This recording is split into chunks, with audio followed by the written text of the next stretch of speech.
It's a child's worst nightmare to lose a mom. On the Mississippi.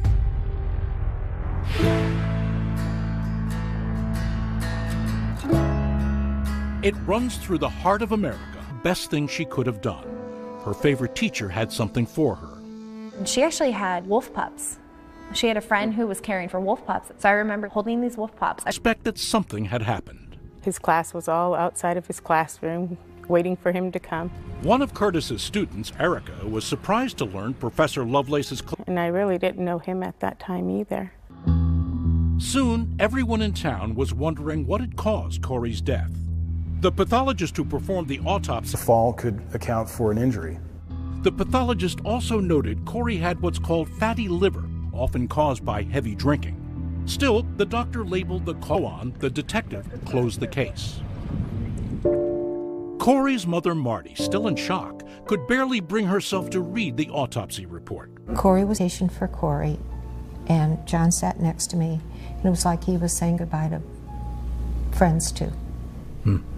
He didn't come home from the hospital. Decision to cremate would be one that would haunt this river town for years to come. Coming up. She was different than anyone I'd ever. For so many years, he'd been the guy in town people looked up to and admired. Curtis Lovelace, football star, school board president. To longtime friend Beth Dobrazinski, Curtis was stoic in the weeks after Corey's death. But one time, she noticed the mask slip just a little. It was later she and other friends were surprised to hear that Curtis had met someone new. That was fast. She was different than. Curtis Lovelace, a small-town kid who wanted to be a star.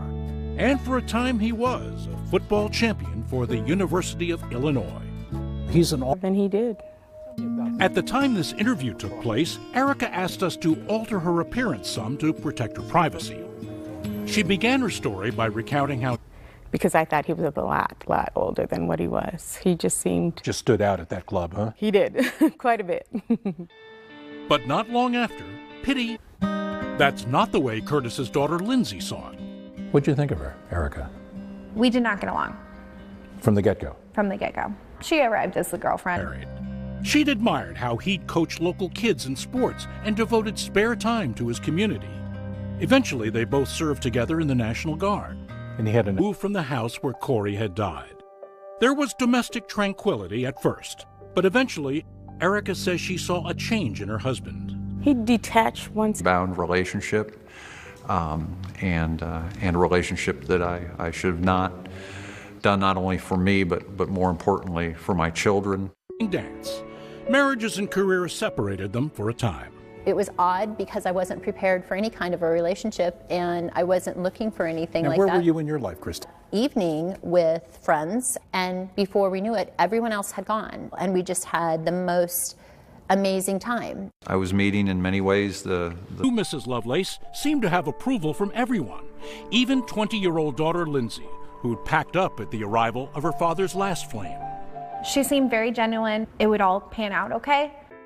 And it did go okay. Christine kept all the Lovelaces running like a Swiss train schedule.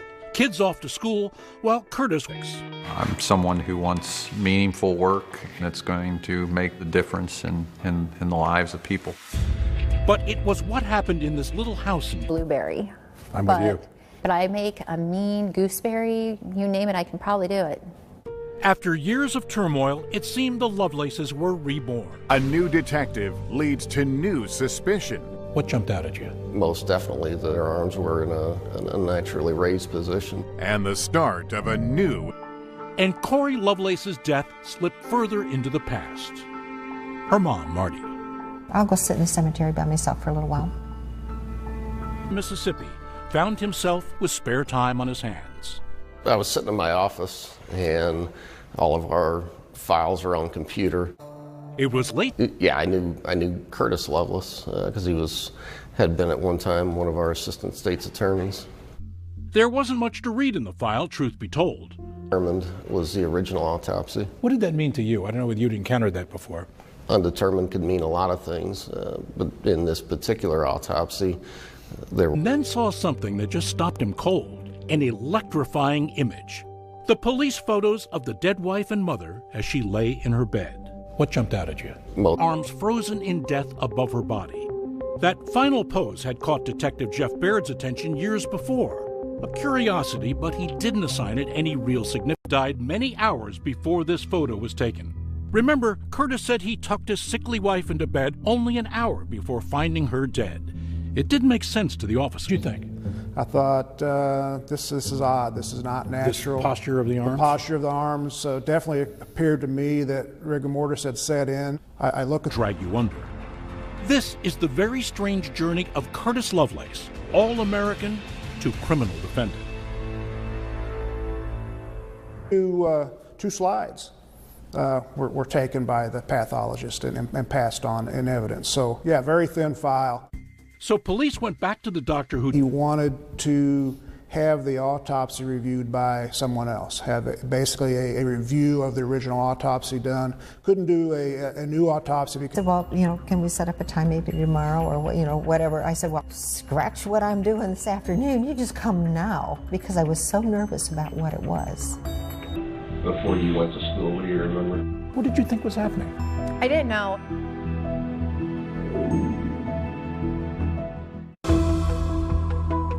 A lot of things I shoved away, really shoved away. And one of them was really why Corey had died. Did you ever suspect that I was shaking. So the detective seemed to be interested in what you could tell him about the marriage. Correct. Which she admitted wasn't much. Beth and other close friends said Corey... The detective went a step further. He got in his car and drove more than 100 miles to the University of Iowa to talk with someone who would have been an eyewitness to the Lovelace marriage. At least not at first. The detective started talking about her late mom and asking about her parents' marriage. How was your parents' relationship, do you remember? But then the detective asked Lindsay to describe that Tuesday in 2006 when her mother's body was found.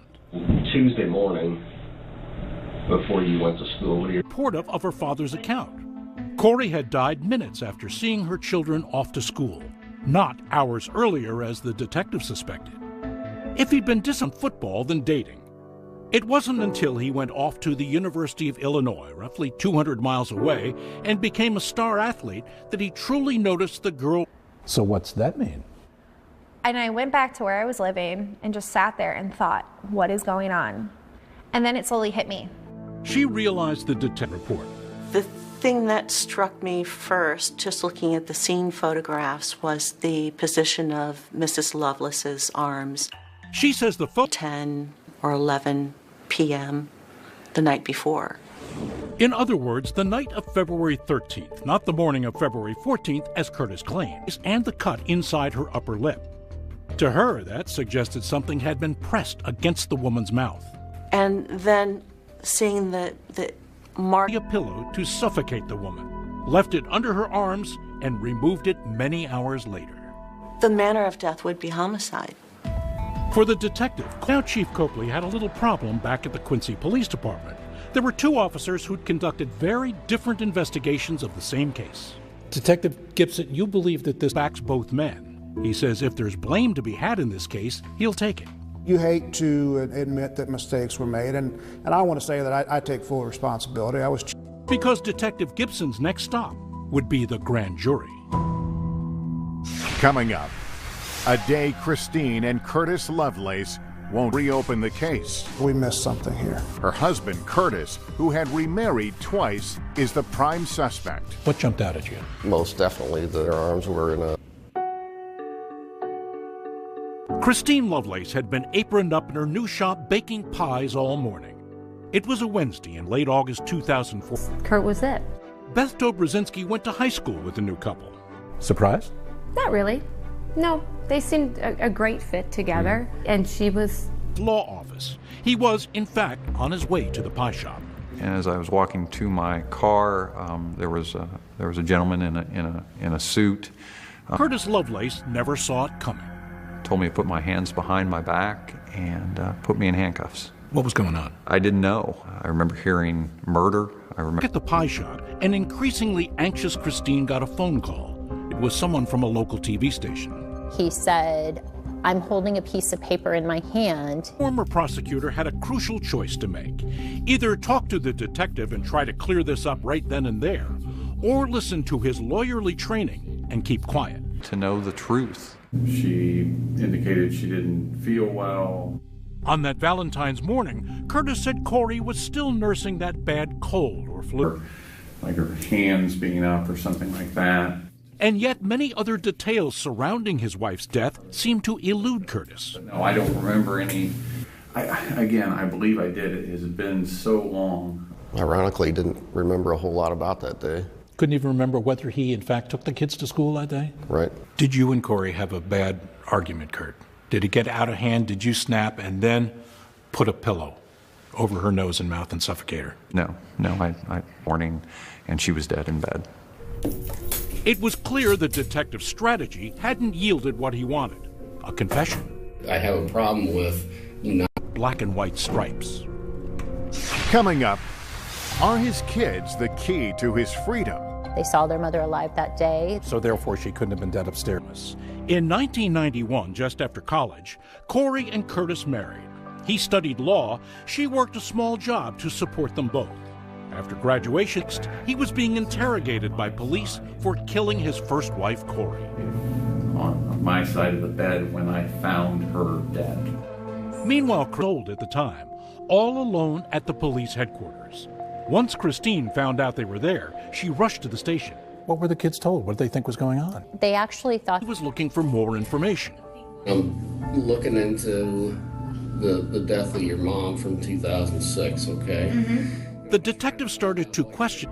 Now, he was telling Detective Gibson he wasn't sure if his mother was alive that morning. He said he only remembered getting out of bed and going to his mom's room, seeing their mom that morning.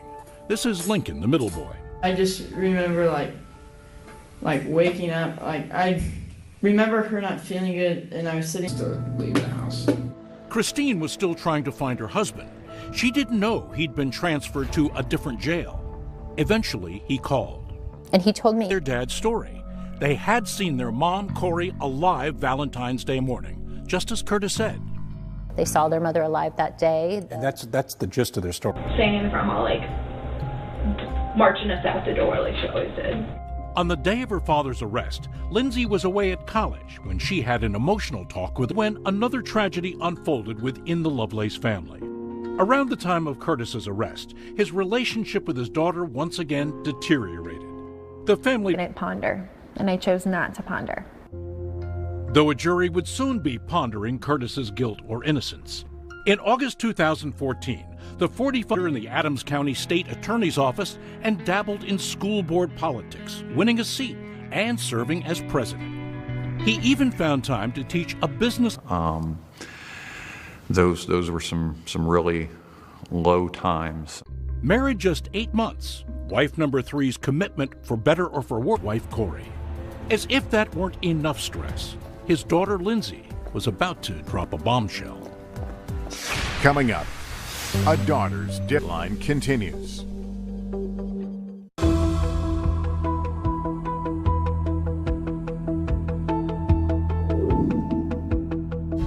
Killing his first wife. The former prosecutor would himself be prosecuted by Ed Parkinson. You can't get around rigor mortis, in my opinion. Cameras were not allowed in the courtroom. It's clear to me it didn't matter what I did as far as the prosecution was concerned. Their only concern was that... Yes. And he calls his boss? Yeah, he said, my wife is dead. So his boss said, well, would you like me to call the ambulance people? Yes. Would you do that? And leaves. Marty, I've got to say, I think that's very strange. Take your grandson, and by the way, your daughter's dead. He was... I didn't call 911. In looking back, I saw my wife, Corey, dead. How it happened, they bought into it. After all, he's one of us. So maybe tougher questions didn't get asked. I think so. Neighbors testify the love over one's face to make them stop yelling at me. Maybe in her weakened state, if she had flu-like symptoms, maybe it went too far. Corey's days were filled with diapers, play dates, and tantrums. But even then, this great mom never forgot how to be a good daughter. In early 2000, thinking, oh my God, what did I do? And oh, there's that pillow, and I'm going to get rid of that pillow. Then the arms are already up. And you think she changed her story, telling jurors she was no longer sure her mom was alive that day. Don't remember any of it. But it doesn't stick in your memory. Nope. And yet, sincerely, what had happened that day, and I'd never taken time to actually think about it. Well, Detective Gibson did a couple of years before when he took your statement, right? But again, I didn't know why he... Sideways with it at this point. No, because it hurts He needs that story and you're not going to give it to him. No, because it hurts my brothers too, just for me not to honestly say, yes, I saw her. But I'm going to say... She, like her brothers, remembers seeing her mom alive, but then she backs away from it and says, I can't remember really. I don't know what's in Lindsay's head and in her heart. Be influenced by their dad. I think the children were confused as to which day. How about coached? Do you think that he told them a story? He had custody of the children from the moment. Levitate is that Corey was dead up to 12 hours before police arrived on the scene. I viewed this material and reviewed it with the eye. I also have to, believe in the family at the same time, so I'm completely torn. I've never seen a more difficult case, more closely argued. And there doesn't seem to be middle ground to... It's turn, and Christine is feeling optimistic. I knew in my heart he was coming home. Until... Christine came in and they explained to her... Crime, and this was not a murder. It said the state's case was built on faulty science. I have stated repeatedly in this matter that there is no physical evidence. Worn down with the stress of caregiving, raising 4 kids, was it any wonder when Corey herself fell ill? It was the weekend before Valentine's. Fought for her life. There were no signs of struggle and only the cut and abrasion on her lip. You will fight until you no longer can. The thought that somehow you could suffocate. My common sense tells me, not science, that this is someone recently deceased. Absolutely. Is there an error in that assumption? No. As far as with you, and she wouldn't let me stay home. The 2 older boys, unlike their sister, stuck to the story they told police. Did she ever get out of bed? Yes, I think. Newly promoted detective, primarily assigned to work crimes against seniors. This was his first murder case. He transferred from canine officer to... One plausible explanation for Corey's death. She had a history of drinking and falling, and that caused that abrasion and cut. The bottom line, she was in a stand. 10 women and 2 men would decide Lovelace's fate. The deliberations went on for 2 full days. Then mistrial. Kurt was sitting across. He said, I'm not going to be able to come home tonight. Guilty, 6 not. Curtis would face another trial. Since he couldn't make bail, he'd remain in jail. Unless... A deal? A plea deal? Another year of what we had already gone through.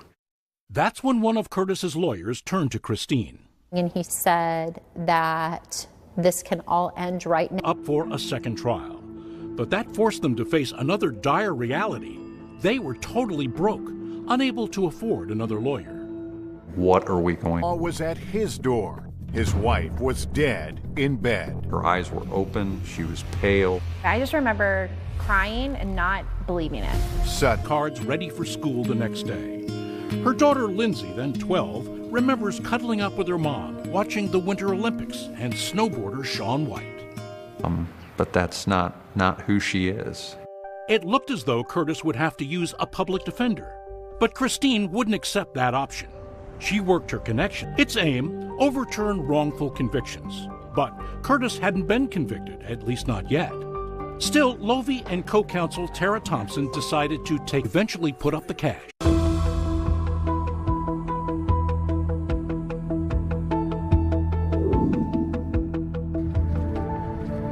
And try to portray the defendant as a pillar of the community.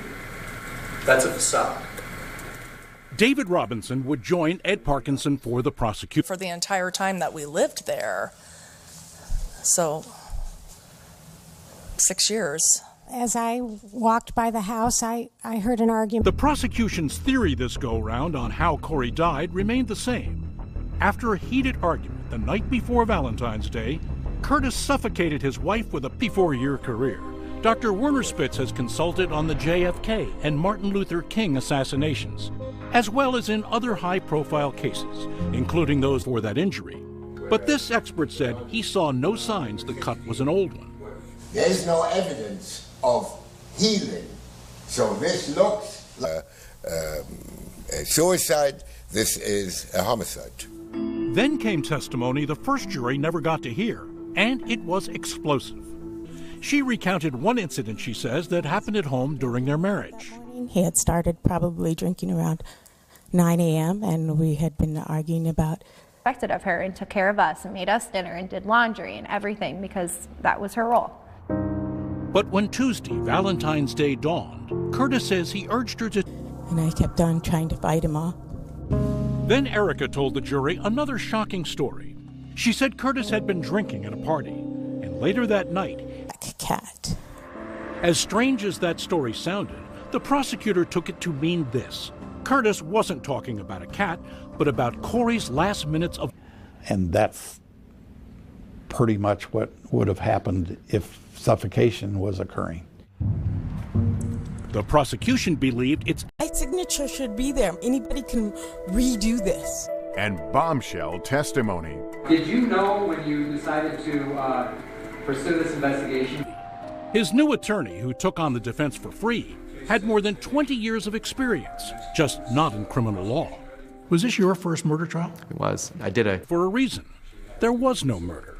All of the medical evidence in this case is going to prove to you that she died as a result of an acute, sudden onset condition. A formal sworn statement, which is in writing. She said yes, she would. Erica had filed a domestic violence charge with the guard, since Curtis at the time was still active. They accidentally hit her. The major added she initially didn't mention anything about Curtis ripping her shirt. After conducting an investigation, he concluded her charges were Somebody can redo this. Then the defense did something unusual. It asked Erica about other accusations she's made against Curtis, and she had a laundry list of... Erica wasn't folding. She blurted out another allegation in court against her ex. He was poisoning me. My hair was falling out. They were white. Help the kids get ready for school. She did come downstairs to help out with that. He says Corey was so ill, he had to help. I think I'm being poisoned. It wouldn't have mattered. When Erica left the stand, what do you think the jury made of her? I think they were shocked that the state called her. You know, the state thought that... Looking for. That, yes, Corey's death was in fact a murder. If my opinion is not what he wants, he's going to be looking for somebody else. Dr. Shakuti also told him, there's nothing unusual here, you're barking up the wrong tree. Yes. Then came even more damaging accusations against Detective Gibson.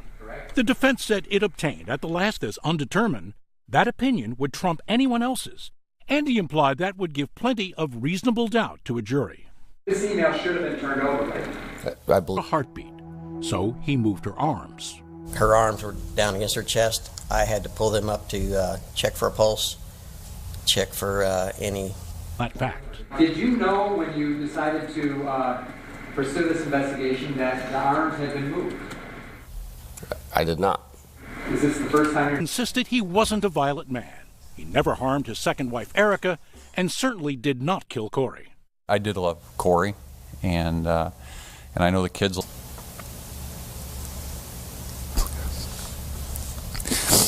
It's been 2.5 years. Whenever you're ready. On cross-examination, it's up to them to decide who is lying. After 7 days of testimony, Curtis Lovelace's trial had come to an end. The jury, 11 years after Corey's death, 2.5 years after Curtis's arrest, and 2 jury trials later, not guilty. What had happened in that house? When we return. As I got closer, I immediately knew that something was really, really wrong. So wrong. I think might have got away with murder. I feel bad because I think we were right. How do you feel right now? While the legal consequences for Curtis are over, the fallout from Corey's death can... Something from one of them. Corey's mom, Marty. Did you come to an opinion about what role, if any, he had in court? The suit alleges malicious prosecution and argues Curtis's kids were falsely imprisoned during those police interviews. Representatives for the police in Quincy said they had guys in this whole thing, do you think? I don't know what happened to us, Dennis. We're still figuring that out. These kinds of things happen across our country every day. And now I think we... In the world that I'm innocent. Curtis Lovelace, a life interrupted. That's... The routine of the house was in a tizzy. With Corey sick in bed, it had been up to Curtis to get the 3 oldest kids off to school. He headed upstairs. I needed to take a shower, and as I walked up the steps, I looked to the left, the door to our bedroom was, and I immediately knew that something was really, really wrong. Did you think she's dead? Out of the house. And what did you do? I grabbed Larson. I believe he was in bed, and I took him immediately over to his grandparents. Coming or something. And I often regretted not just putting Larson down and running over there. Stunned, she called her son, Corey's brother Peter, at his dental care. He was in the bedroom when the coroner examined Corey's body. He tested her body temperature by placing his hand against her abdomen. I followed suit. Was the boss, what jumped out at you? Most definitely, their arms were in an unnaturally raised position. My first thought was we missed something here. The manner of death would be homicide. What really? How the woman died. The detective couldn't rule out any possibility, including foul play. Around the room itself, any overturned glasses or any signs of a struggle? Not a mark. And yet there was something about the position of Corey's body that did strike him as odd. He thought death and gravity would have caused her arms to drop. That you were seeing was the way he saw it when he came and found his wife. Yes. By his account. Yes. But then the detective was careful not to get hung up on one strange doors. You were drinking too much? I drank too much. Corey was drinking too much? Corey was drinking too much. And a daughter mourns her mom. I just remember crying and... As he looked for clues inside Corey Lovelace's home, filled with a clutter of young family life, Jeff Baird noticed one item in particular. A white golded alcohol had been a constant in the home. There was alcoholism in our family, so there was the ugly side of that. You were drinking. Later found out Corey had been battling bulimia. The picture quickly emerging. Corey had not been a healthy woman. I know you guys are listening to the words that the subject is telling you. His wife around 8:15. He took the kids to school. He returned and found her deceased. With that, the detective finished. To do. I believe I called the schools and let them know that I would be on my way. Lindsay, the only girl, was and told me that my mom had died. And I just remember then on my world crashing down. Did you say what had happened? What's going on?